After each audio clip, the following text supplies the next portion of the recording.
तो दोस्तों, तो अब हम लोग पढ़ने जा रहे हैं यूनियन एंड इट्स टेरिटरीज, जो कि चैप्टर 1 है हमारी इस नोट्स का। क्योंकि यहाँ पे हम लोग पॉलिटी पढ़ते हैं पूरा, तो इसमें एक टॉपिक बचा हुआ है हिस्टोरिकल बैकग्राउंड के नाम से। तो हिस्टोरिकल बैकग्राउंड की एक सेपरेट वीडियो बनेगी कि इसमें वो डिस्कस नहीं किया गया है, उसकी एक वीडियो सेपरेट बनेगी, उसमें हम लोग हिस्टोरिकल बैकग्राउंड पढ़ेंगे। वो टॉपिक मिसिंग है, आई नो, उसको भी हम लोग को पढ़ना है, वो भी इंपॉर्टेंट टॉपिक है। बट पहले अब अगर यहाँ से शुरू किया हिस्टोरिकल बैकग्राउंड की सेपरेट वीडियो आएगी। अब बात करते हैं आर्टिकल 1 की, जो हमारे कॉन्स्टिट्यूशन का आर्टिकल 1 है। क्या कहा गया है? अम्बेडकर साहब ने जब इस कॉन्स्टिट्यूशन को बनाया, पूरी कमेटी ने इसको बनाया, तो एक डिमांड उठी थी कि इंडिया की नाम होना चाहिए या भारत नाम होना चाहिए। कई लोगों ने एक और नाम सजेस्ट किया था, जो कि आज भी लोगों के मन में होता है, हिंदुस्तान ये होना चाहिए। तो ये 3 नाम थे, इस पे बहुत ज़्यादा बहस हुई थी। बहुत लोगों ने कहा कि इंडिया जो है वो ईस्ट इंडिया कंपनी यानी कि अंग्रेज़ों के द्वारा दिया गया नाम है, इसलिए इंडिया नहीं होना चाहिए। कुछ लोगों ने कहा कि नहीं, कि इंडिया ही होना चाहिए। बट मेजॉरिटी जो लोग थे, उनका मानना था कि भाई इंडिया, भारत दोनों हो जाए तो बहुत अच्छी बात है। तो ये इस मन ये जो थॉट था कि इंडिया है कि भारत है, तो इसको मिसअंडरस्टैंडिंग को दूर करने के लिए पहले ही के आर्टिकल में इस चीज़ को मेंशन किया गया कि इंडिया कहिए चाहे भारत कहिए, है वो union of state he. India that is Bharat, India जो कि भारत है, उसको हम लोग यूनियन ऑफ स्टेट कहते हैं। अब बात आती है यूनियन ऑफ स्टेट क्यों नहीं, टेरिटरी ऑफ स्टेट क्यों नहीं, यूनियन ऑफ स्टेट क्यों, या फेडरेशन ऑफ स्टेट क्यों नहीं, ये भी सवाल उठता है।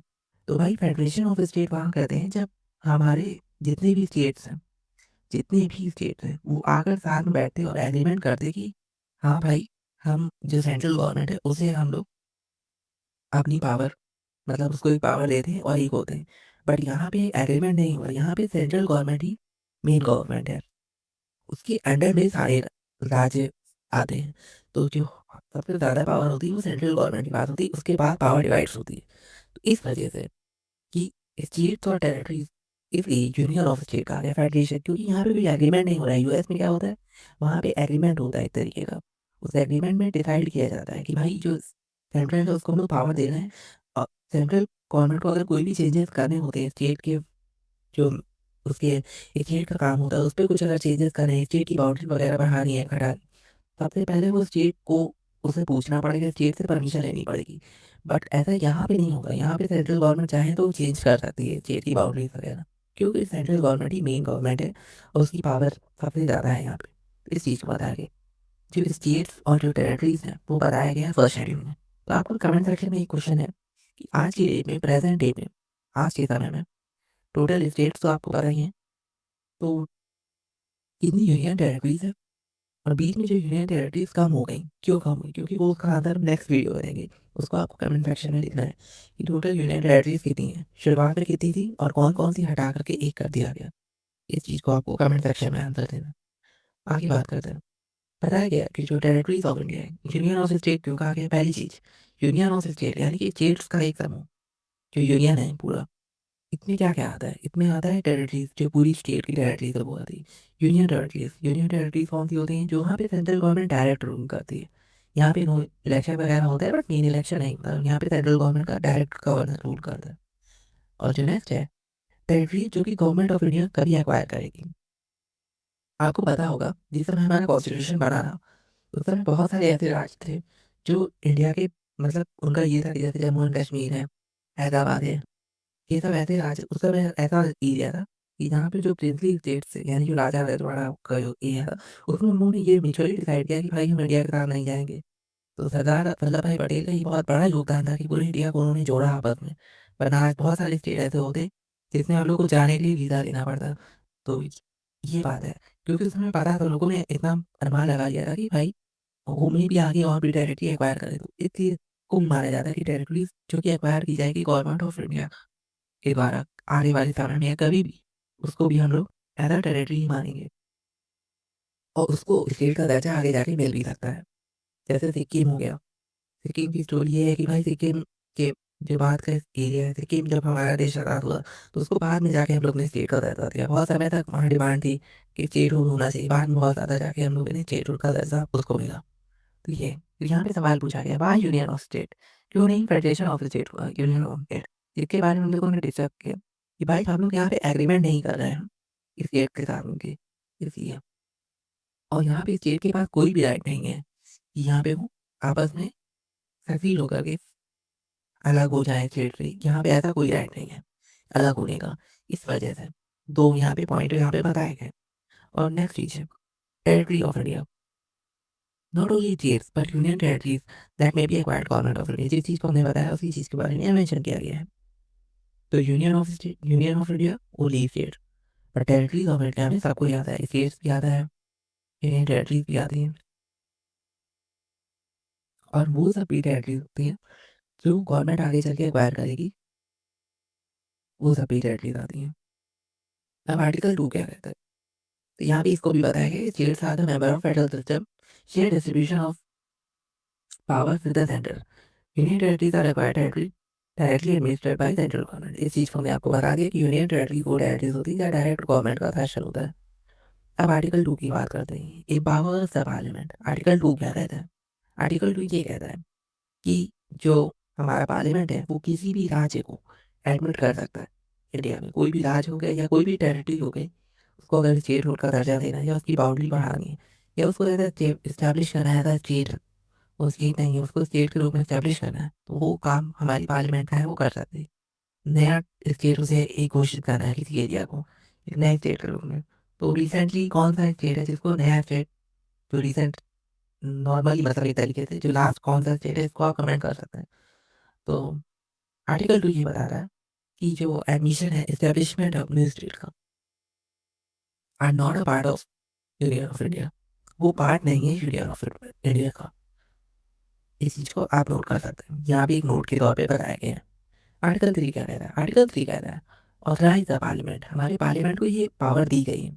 क्या पावर दी गई? कि एक नया स्टेट बना सके और क्या कर सके, बाउंड्रीज को घटा बढ़ा सकता है। जैसे पहले यूपी का एरिया बहुत बड़ा था, बाद में उसमें उत्तराखंड वगैरह डिवाइड करके बनाया गया। इस चीज़ को बताया गया अल्टर द बाउंड्रीज, स्टेट की बाउंड्रीज को अल्टर किया जा सकता है।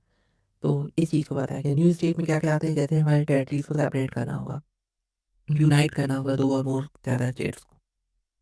तो बेसिकली जितनी बार भी हुआ है ना वो सेपरेशन का ही काम हुआ है। हमारी हिस्ट्री यही कहती है कि सेपरेशन का ही काम हुआ है, यूनाइट का काम बहुत कम है। तो 2 कंडीशंस जो है, 2 कंडीशन है। क्योंकि अभी हमने फेडरेशन की बात की। फेडरेशन में क्या होता है कि जब यूएस में अगर किसी को यूएस क्योंकि फेडरेशन ऑफ स्टेट है, तो यूएस में क्या होता है कि किसी स्टेट को किसी स्टेट की अगर बाउंड्री चेंज करें सबसे पहले वहाँ स्टेट से परमिशन लेनी पड़ेगी आपको। बट यहाँ पे क्या होगा, यहाँ पे यूनियन ऑफ स्टेट है, तो यूनियन ऑफ स्टेट में क्या होता है, प्रेसिडेंट की पहली रिकमेंडेशन प्रेसिडेंट करेगा। और सेकंड चीज़, प्रेसिडेंट रिकमेंड करेगा और एक बार स्टेट लेजिस्लेचर मानी कि जिस स्टेट की हम लोग बाउंड्री इंक्रीज करना चाह रहे हैं वहाँ का जो पार्लियामेंट है, स्टेट का पार्लियामेंट जो होता है, स्टेट लेजिस्लेचर जो होता है, विधानसभा, वहाँ से इस बिल को दिया जाएगा। जो बिल आपका प्रेजेंट होने वाला हो उस बिल को दिया जाएगा और एक राय दी जाएगी कि उनके बारे में, इसके बारे में उनका क्या विचार है, स्टेट का क्या विचार है। बट वो राय एक्सेप्ट भी की जा सकती है, नहीं भी एक्सेप्ट की जा सकती, दोनों चीज़ें हैं। May be not accepted, may be हो सकता है उस राय को ना एक्सेप्ट करें। तो दोनों चीज़ें हैं, दोनों कंडीशन। तो और ये भी बात है, मान लीजिए नहीं भी एक्सेप्ट करते क्योंकि ये बाउंड नहीं होता है स्टेट से। आप एक बार स्टेट से आपने राय ले ली, बस हो गया। हो सकता है सेंट्रल गवर्नमेंट उसे पूरा चेंज ही कर दे, उसमें भी कई सारे चेंजेस होंगे, तो दो तीन बार राय नहीं ली जाएगी, बस एक ही बार राय ली जाएगी। उसके बाद जो होना होगा वो सेंट्रल गवर्नमेंट अपनी पार्लियामेंट के जरिए कर लेगी। इस बात को बताया गया है। तो इस बात को बताया गया कि जो रिकमेंडेशन है इससे पहले जो प्रेसिडेंट है उस बिल को एक बार वहाँ स्टेट लेजिस्लेचर भेजेगा उनके व्यू एक्सप्रेस करने के लिए कुछ समय के अंदर, वो भी एक लिमिटेड पीरियड के अंदर आपको एक एक्सेप्ट करना होगा कि क्या आप इसमें क्या आप राय, बस वो राय दी जाएगी। वो इम्पोर्टेंट एक्सेप्ट भी हो सकती नहीं भी हो सकती। और उसके बाद प्रेसिडेंट जो है वो रिकमेंड करेंगे पार्लियामेंट में। तो इस बात को बताया गया। तो यहाँ पे ये भी बताया गया कि ये चीज़ एक मिनट, हाँ, इसके ये भी बताया गया कि जो प्रेसिडेंट है वो बाउंड नहीं है स्टेट लेजिस्लेचर के बेस पे। अमेंडमेंट अगर एक बार हो जाता है तो फिर से रेफरेंस नहीं लिया जाएगा। और इसी बात को बताया गया। और इस चीज़ को ये भी माना जाता है कि इंडिया जो है इनडिस्ट्रक्टिबल यूनियन है ऑफ डिस्ट्रक्टिबल स्टेट। बट जो फेडरेशन ऑफ द स्टेट है जैसे यूएस है, वहाँ indestructible union of indestructible state है। तो ये चीज़ें हैं। अब बात करते हैं आर्टिकल 4 की। आर्टिकल 4 क्या कहता है? आर्टिकल 4 कहता है कि laws made under article 2 and 3 not countries. Article 4 हमारा ये कहता है तो आर्टिकल 4 हमारा ये कहता है कि आर्टिकल 2 और 3 में जो हमने बात की, एडमिशन की, स्टेट बाउंड्रीज़ की अल्टरेशन की, इस चीज़ की बात की, तो इसमें ये बताया गया है कि जो लोग अल्टरेशन करेंगे या एडमिशन करेंगे स्टेट का, इस स्टेट की बाउंड्रीज़ चेंज करेंगे, इसके लिए हमें कोई कॉन्स्टिट्यूशन को अमेंड करने की ज़रूरत नहीं है।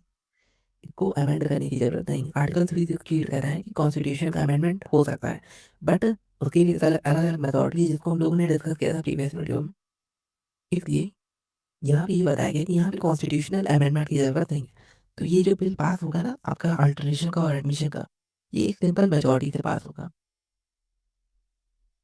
क्योंकि यहाँ पे कोई कॉन्स्टिट्यूशन का अमेंडमेंट नहीं हो रहा है। इस बात को यहाँ बताया गया है और ये एक ऑर्डिनरी लेजिस्लेटिव प्रोसेस की तरह ही यहाँ पे अल्टरेशन किया जाएगा। अब बात करते हैं सुप्रीम कोर्ट के जजमेंट के बारे में। एक केस हुआ था, बीरूवाल यूनियन केस। इसमें क्या हुआ था कि जो हमारी यूनियन गवर्नमेंट है, जब बांग्लादेश एक बांग्लादेश को पहले पाकिस्तान कहा जाता था, तो जो पाकिस्तान का जो एरिया था, वहाँ के कुछ गाँव में इंडियंस रहते थे, उस पाकिस्तान के एरिया में। और इंडिया के पास कुछ ऐसे गाँव थे, जहाँ पे पाकिस्तानी लोग मतलब यहाँ बांग्लादेशी लोग रहते थे। तो ये हमेशा से इश्यू था दोनों कंट्रीज़ के बीच में कि क्यों ना कुछ गाँव को एक्सचेंज कर दिया जाए। यानी जहाँ पे इंडियंस रहते हैं, वो गाँव आप इंडिया को दे दीजिए और उस लैंड पे और जो लैंड पे जहाँ पे बांग्लादेशी लोग रहते हैं, वो इंडिया के पार्ट में आ रहा था, उसको बांग्लादेश को वापस दे दिया जाए। ये जो इश्यू था, ये जब डिस्कस हो रहा था, तो यहाँ पे सुप्रीम कोर्ट में किसी ने पीआईएल दर्ज की, जिसमें उन्होंने कहा क्या ये आर्टिकल 2 और 3 के लिए संभव है? क्या पूरा का पूरा गाँव उठा के दे रहे हैं हम? क्या इतना अल्टरेशन संभव है? वो भी एक देश को दे रहे हैं। यहाँ पे स्टेट के चेंजेस की बात नहीं हो रही। यहाँ पे पड़ोसी देश को यानी आप सॉवरेनिटी को आप जाके दे रहे हो सामने वाले को, वो भी दूसरे कंट्री को दे रहे हो। तो ये तो बहुत बड़ा इश्यू था कि अपने देश की ज़मीन कैसे कि कोई जाने दे सकता है। तो ये इश्यू सुप्रीम कोर्ट में डिस्कस हुआ। तो ये कहा गया था कि फॉरेन स्टेट को क्या दिया जा सकता है? तो यहाँ पे जो सवाल था वो ये था कि आर्टिकल 2 और 3 में ये पॉसिबल है, तो सुप्रीम कोर्ट का ये जजमेंट था नहीं, उसके लिए आपको कॉन्स्टिट्यूशनल अमेंडमेंट करना पड़ेगा और एक स्पेशल मेजॉरिटी से वहाँ से पास कराना पड़ेगा। आप नॉर्मल तरीके से आप जैसे आप आर्टिकल 2 और 3 में चेंजेस करते हैं, वैसे आप इसको नहीं कर सकते। तो ये जजमेंट था जिसके बारे में डिस्कस किया गया, उसके बारे में क्लियर बता दिया गया कि जो सेटलमेंट ऑफ बाउंड्रीज़ की जो इश्यू है, उसको पहले पार्लियामेंट में डिस्कस करेंगे, वो भी आर्टिकल 368 के अंदर उसको आपको करना पड़ेगा। वो आर्टिकल 2 और 3 में कवर नहीं होगा, इस चीज़ को वहाँ बताया गया। अब बात आती है, जब हम लोग का देश आज़ाद हुआ, तो उस समय बहुत सारी जब हम लोग का देश आज़ाद हुआ ना, तो उस समय एक बहुत बड़ी एक प्रॉब्लम क्रिएट हुई थी। वो प्रॉब्लम थी लिंग्विस्टिक स्टेट की, लिंग्विस्टिक स्टेट बनाने की। लिंग्विस्टिक स्टेट यानी कि लैंग्वेज के हिसाब से देश बनाया जाए। जैसे यहाँ पे तमिल लोग रहते हैं, उसको तमिलनाडु कहा जाए, तमिलनाडु कहा जाए। और भी जैसे पंजाबी का एरिया वो पंजाब कहा जाए। ये चीज़ पंजाब का तो खैर था ही, जहाँ मिज़ो लोग रहते हैं, नागा लोग रहते हैं, उसको नागपुर कहा जाए। ये जो एरिया था, इस पे बहुत ज़्यादा बवाल था आया। तो अब क्या हुआ, ये और इसके लिए प्रोटेस्ट भी बहुत ज़्यादा हुए, बहुत ज़्यादा प्रोटेस्ट हुए और इस पे जो है जब सरकार के ऊपर प्रेशर पड़ा, तो सरकार ने बहुत सारी कमेटी जो कमीशन है उसका गठन किया। इस तरीके की कमेटी का गठन किया जिसमें बताया गया कि भाई क्या हो सकता है इसका इलाज, क्योंकि बहुत ज़्यादा प्रोटेस्ट हो रहा था इसको लेकर के। तो पहली जो कमेटी बनी थी, उसमें वो बनी थी जून 1948 में। उसमें कहा गया था कि जो लिंग्विस्टिक प्रोग्रेस कमीशन था, जिसके चेयरमैन एस के खान साहब थे, उनका कहना था लैंग्वेज के आधार पर देश नहीं बना चाहिए। बट हाँ, अगर आपको जैसे एडमिनिस्ट्रेशन में आसानी हो जाए, आपको राज करने में आसानी हो जाए, तो आप रीऑर्गनाइजेशन कर सकते हैं ऐसे, तो ये उनका कहना था। नेक्स्ट जो कमेटी बनी वो दिसंबर में बनी, उन्होंने भी इस चीज़ को रिजेक्ट कर दिया कि भाई रीऑर्गनाइजेशन की बेसिस पे अगर आप लैंग्वेज के बेसिस पे चाह रहे हैं तो वो नहीं हो सकता। लैंग्वेज के बेसिस पे कमेटी नहीं बनाई, स्टेट नहीं बनाया जा सकता। बाद में आया फजल अली कमीशन, उनका भी यही कहना था कि पहले तो शुरुआत में उन्होंने मना किया कि भाई लैंग्वेज के आधार पे नहीं बना सकते, बट बाद में जाकर गवर्नमेंट को इस चीज़ को अप्रूवल करना ही पड़ा और कमेटी ने भी माना कि भाई लैंग्वेज के आधार पे देश बनाना ही पड़ेगा। तो एक लिस्ट दी है, बहुत लंबी लिस्ट है वो, उसमें ना डेट लिखी हुई है, उसमें स्टेट कौन-कौन सा स्टेट किस समय बना, किस ईयर में बना, लैंग्वेज के आधार पे, वो लिस्ट आपको एक बार पढ़ना पड़ेगा, वो देखना पड़ेगा, क्योंकि इस नोट्स में वो लिस्ट नहीं दी हुई है। इस चीज़ को पहले बता दें, जो चीज़ें इसमें मिसिंग है, वो लक्ष्मी काल से आपको पढ़ना पड़ेगा। ये लक्ष्मी काल से भी पढ़ सकते हैं आप, नेट से भी आप वो लिस्ट निकाल सकते हैं। उसके बारे में एक बार हम लोग डिस्कस करेंगे, एक शॉर्ट वीडियोज़ बना के उस पर डिस्कस करेंगे। कि वो लिस्ट क्या है, उसपे क्या-क्या कौन-सा स्टेट है जो किस ईयर में बना। तो कुछ स्टेट्स के बारे में जैसे पता है कि आंध्र प्रदेश पहला स्टेट था जो कि 1953 में बना लैंग्वेज के आधार पर। वो कहाँ से बना? तेलुगु जो स्पीकिंग एरिया था वहाँ से बना।